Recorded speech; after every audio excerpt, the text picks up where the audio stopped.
GTA franchise has a lot of characters, but some are so disturbing and creepy that it gives you a horror vibe. That's what we're gonna look into today. Creepiest GTA characters ever, excluding protagonists, of course, Eddie Lowe. Now, buckle up, because this guy's story is not for the faint of heart. Eddie Lowe might not be the most prominent character in the franchise, but he's certainly left a lasting impression on players. Let's break down why this seemingly ordinary man might just be the creepiest character we've encountered in the GTA universe. First off, let's talk about Eddie's appearance. On the surface, he looks like your average Joe, nothing too remarkable. But it's this mundane exterior that makes him all the more terrifying. He could be anyone you pass on the street, which plays into our real-world fears about the monsters that might be hiding in plain sight. Now, on to Eddie's behavior. This is where things start to get really disturbing. Eddie is a serial killer, but not just any run-of-the-mill murderer. He's got some seriously twisted motivations and methods. In the random encounters with Nico, Eddie reveals bits and pieces of his psyche, and each revelation is more chilling than the last. One of the most unsettling aspects of Eddie's character is his complete lack of empathy or remorse. He talks about his crimes with a disturbing casualness, even excitement. It's like he's discussing the weather, not the taking of human lives. This disconnect from normal human emotion is what makes Eddie so deeply unnerving. But it's not just his actions that are creepy. It's the way he interacts with Nico. Eddie seems to view Nico as a kindred spirit, someone who might understand his twisted worldview. He tries to form a connection, which only serves to make the player feel more uncomfortable. It's like being singled out by the creepiest person at a party. You just want to get away. Let's not forget Eddie's backstory, or what little we know of it. He hints at a troubled childhood and struggles with his sexuality, which adds layers to his character. It's not meant to excuse his actions, but it does make him feel more real, more three-dimensional. And somehow, that makes him even creepier. It's easier to dismiss a one-dimensional villain, but Eddie feels like someone who could exist in our world.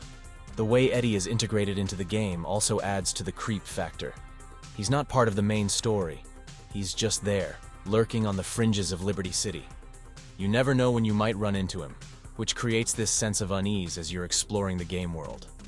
Now, let's compare Eddie to other characters in the GTA franchise. Sure, we've had our share of psychopaths and criminals, but most of them are either over-the-top cartoon villains or have clear motivations like money or power. Eddie, on the other hand, kills purely for his own twisted pleasure. There's no grand scheme, no empire to build, just a man indulging his darkest impulses. What makes Eddie Lowe arguably the creepiest character in the GTA franchise is the realism of his portrayal. He's not a larger-than-life villain or a criminal mastermind. He's a disturbed individual who could be living next door to any of us. And in a franchise known for its outlandish characters and situations, that grounded, realistic horror is what truly gets under our skin. So what do you think? Does Eddie Lowe give you the creeps, or is there another GTA character you find even more disturbing? Let me know in the comments below. Let's talk about another unsettling character from the GTA universe, J.D. O'Toole from Grand Theft Auto, Liberty City Stories. While he might not be as outright terrifying as Eddie Lowe, J.D. brings his own brand of creepiness to the table. J.D. O'Toole, at first glance, might seem like just another sleazy businessman in Liberty City. But as we dig deeper into his character, we start to uncover layers of creepiness that make him stand out. J.D. is an overweight, balding, and generally unattractive. Now that alone doesn't make someone creepy, but it's how J.D. carries himself that starts to set off alarm bells. He's always sweating, nervous, and has this constant air of desperation about him. It's like he's perpetually on edge, which makes every interaction with him uncomfortable. But what really pushes JD into creepy territory is his occupation and behavior. He runs a strip club called Polly's Review Bar, and it's clear that he's not just a businessman. He's actively exploiting the women who work for him. There are strong implications that he's involved in prostitution and possibly human trafficking, which adds a sinister undertone to his character. JD's interactions with the protagonist, Tony Cipriani, are where his creepiness really shines through. He's constantly trying to ingratiate himself with Tony and the Leone family, coming across as a sycophant of the highest order. But there's always this underlying sense that he'd betray anyone in a heartbeat if it served his interests. One of the most unsettling aspects of JD's character is his sexual deviance. Throughout the game, there are numerous references to his unusual and often non-consensual sexual practices. He's known to be into voyeurism and has a reputation for harassing the women who work at his club. This behavior goes beyond just being sleazy. It enters the realm of predatory. What makes JD particularly creepy is the contrast between his outward bumbling nature and the darker aspects of his character. He often comes across as almost comical with his nervous demeanor and attempts to fit in with the mob.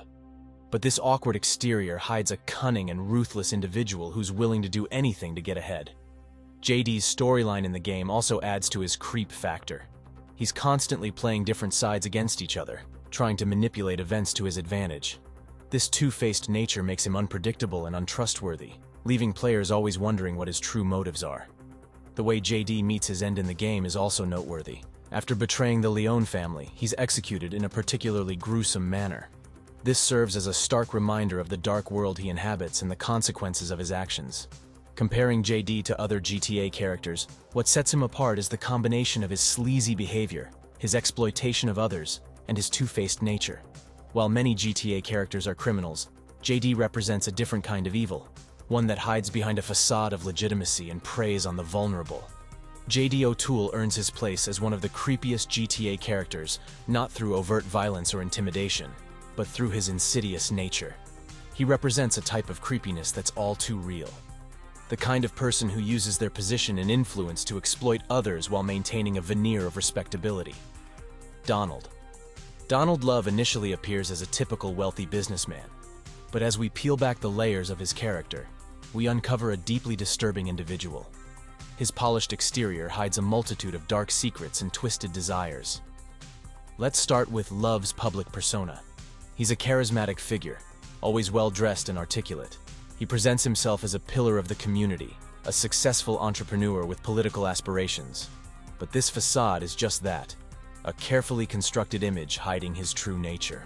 One of the most unsettling aspects of Donald Love is his obsession with chaos and destruction. He doesn't just profit from bad news, he actively creates it. In GTA 3, he tasks Claude with inciting gang wars and causing widespread mayhem, all to boost ratings for his media empire. This callous disregard for human life and societal stability is chilling, but it gets worse. In Liberty City Stories, we learn about Love's mentorship under Avery Carrington, another morally bankrupt businessman. It's here that Love's darkest secret is revealed: his cannibalism. Yes, you heard that right. It's implied that Love developed a taste for human flesh under Carrington's influence, and there are strong hints that he continues this practice. This cannibalistic tendency adds a whole new layer of horror to Love's character. It's not just that he's willing to sacrifice others for his gain, he literally consumes them. This revelation turns every interaction with Love into a skin-crawling experience as you wonder about the fate of those who cross him. Love's political ambitions are another source of unease. The idea of someone so deeply corrupt and literally predatory seeking a position of power is disturbing on multiple levels. It plays into real-world fears about the true nature of those who seek to lead us. What makes Love particularly creepy is how he maintains his public image despite his depravity. He's able to move in high society circles, rubbing shoulders with the elite of Liberty City, all while harboring his dark secrets. This dual nature, the respected public figure and the secret monster, is deeply unsettling. Love's influence over the media adds another layer to his creepiness. He has the power to shape public opinion, to decide what information people receive. This control over the narrative makes him a dangerous figure, capable of manipulating entire communities to serve his interests. Compared to other GTA characters, Love stands out because of the scale of his influence and the depths of his depravity. He's not just a street-level criminal or a corrupt cop. He's someone with the power to shape the entire city. And he uses that power not just for personal gain, but to indulge his most twisted impulses. Faustin. Mikhail Faustin is introduced as a Russian mob boss, and at first glance, he might seem like just another tough guy in the criminal underworld. But as we spend more time with him, we start to see the layers of instability and violence that make him truly unsettling. Faustin is a middle-aged man with a permanent scowl, always dressed in expensive suits that barely contain his aggressive energy. What's immediately noticeable about Mikhail is his volatility. He can go from calm to murderous rage in seconds, which keeps everyone around him constantly on edge. One of the most disturbing aspects of Mikhail's character is his drug addiction. He's heavily dependent on cocaine, which fuels his erratic behavior and paranoia. This addiction isn't just a character quirk, it's a driving force behind many of his actions, making him unpredictable and dangerous. Mikhail's family life adds another layer of creepiness to his character. He's married with a daughter, but his relationship with them is deeply dysfunctional. He's verbally abusive to his wife and overprotective of his daughter to an uncomfortable degree. This glimpse into his home life shows that his violent tendencies aren't limited to his criminal activities. They permeate every aspect of his life. He's prone to sudden, extreme acts of violence, often for trivial reasons. In one memorable scene, he shoots his own employee for a minor annoyance. This casual approach to murder is chilling, showing a complete disregard for human life. Mikhail's paranoia is another unsettling trait. He's constantly suspicious of those around him, including his closest associates. This paranoia leads him to make rash decisions, often with deadly consequences. It creates an atmosphere of constant tension, where no one feels safe around him.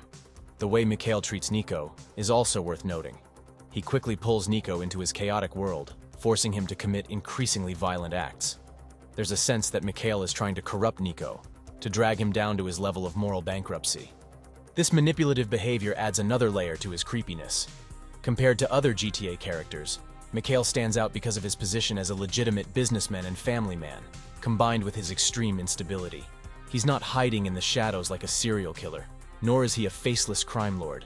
He's right there in the open, his madness on full display for all to see. What makes Mikhail particularly disturbing is how his behavior affects those around him. His actions don't just impact rival gangsters or anonymous victims. They tear apart his own organization, his family, and ultimately lead to his downfall. There's a tragedy to Mikhail's story, a sense of wasted potential and self-destruction that adds depth to his character. Let's dive into Giovanni Casa, a character from Grand Theft Auto, Liberty City Stories, who brings a unique brand of creepiness to the franchise. Casa's unsettling nature doesn't stem from his looks, but rather from his actions and the dark undercurrents of his character. Giovanni Casa is introduced as a seemingly respectable businessman in Liberty City, running a delicatessen. However, this facade of normalcy quickly crumbles as we delve deeper into his character. One of the most disturbing aspects of Casa is his secret life as a sexual deviant. He's known to have peculiar fetishes, particularly a thing for dressing up in diapers. While unusual sexual preferences alone don't make someone creepy, it's Casa's predatory behavior that pushes him into truly unsettling territory. There are strong implications that he uses his position as a business owner to exploit and harass young women, creating a power dynamic that's deeply uncomfortable. Casa's creepiness is amplified by the contrast between his public persona and his private activities. To the outside world, he presents himself as a pillar of the community, a successful businessman and family man. This Jekyll and Hyde nature adds an extra layer of unease to his character. It plays into our real-world fears about the secrets people might be hiding behind respectable facades. The way Casa interacts with the protagonist, Tony Cipriani, is also worth noting. There's always an undercurrent of tension in their exchanges, with Casa's true nature bubbling just beneath the surface. He tries to maintain his respectable image, but there are moments when his mask slips, revealing glimpses of his darker side. What makes Casa particularly disturbing is how he uses his position in the community to shield himself from consequences. He leverages his connections and his image as a successful businessman to avoid scrutiny, allowing him to continue his predatory behavior unchecked. This abuse of power and trust is one of the most unsettling aspects of his character. Casa's storyline in the game takes a dark turn that cements his place among GTA's creepiest characters. Without going into graphic details, let's just say that his fate involves a meat grinder in his own deli, adding a gruesome twist to his tale that plays into urban legends and fears about what might really be in our food. Compared to other GTA characters, Casa stands out because his creepiness is more subtle and insidious. He's not an overt psychopath or a flamboyant criminal. Instead, his unsettling nature comes from the way he hides in plain sight, using his respectable image to cover his misdeeds. Let's end with GTA 5. Peter. Peter Dreyfuss is a former film director we encounter through a series of side missions in GTA 5. On the surface, he might seem like just another washed-up Hollywood type, but dig a little deeper, and you'll find a seriously disturbing individual. What makes Dreyfuss so creepy isn't loud or in your face. It's more of a slow burn that gets under your skin the more you learn about him. Let's break it down. First off, there's the whole reason we're investigating Dreyfuss in the first place. The murder of Leonora Johnson back in the 1970s. This isn't just any murder. It's described as particularly brutal and sadistic. The fact that Dreyfuss managed to keep this hidden for decades adds a layer of unease to his character. It makes you wonder what other secrets he might be hiding. Then there's Dreyfuss's demeanor when we finally confront him. He's not raving like a lunatic or twirling a mustache like a cartoon villain. Instead, he's calm, almost bored by the whole situation.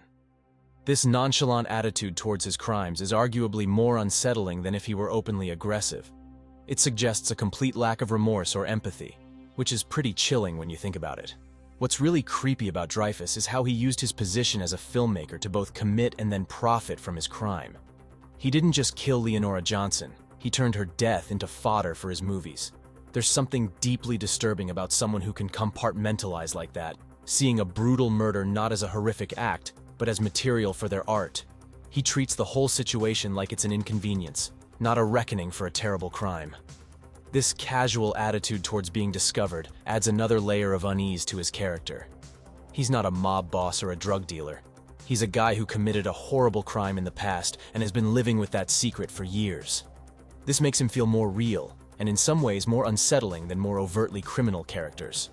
What makes Peter Dreyfuss one of GTA's creepiest characters is the combination of his past actions, his current attitude, and the way he blurred the lines between his crime and his art. So, what's your take on Peter Dreyfuss? Does his particular brand of creepy resonate with you? Or do you find other GTA characters more unsettling? Drop your thoughts in the comments and subscribe to the channel. I'll see you next time. Till then, take care and have a nice day.